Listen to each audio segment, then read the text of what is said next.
Le marathon est enfin terminé.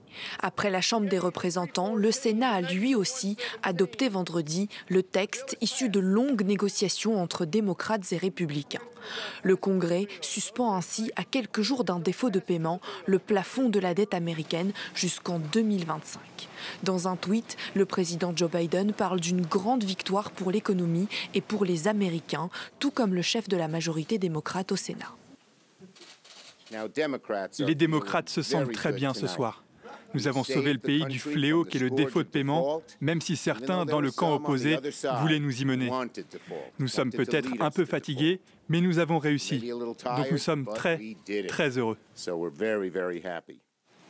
Une victoire donc, mais pas sans concession. L'accord prévoit notamment une baisse de 10 milliards de dollars des fonds dédiés à la modernisation des services fiscaux. Autre exemple de compromis, un durcissement des conditions pour bénéficier de l'aide alimentaire. Des économies dont se félicite le chef des Républicains, même si la plus radicale frange de son parti, les Trumpistes, réclamait une baisse plus importante. Ce soir, nous avons tous marqué l'histoire, car il s'agit là d'une des plus grandes coupes budgétaires que le Congrès ait jamais réalisées. Le président américain Joe Biden doit désormais promulguer cette loi. Il s'adressera aussi aux Américains ce vendredi soir.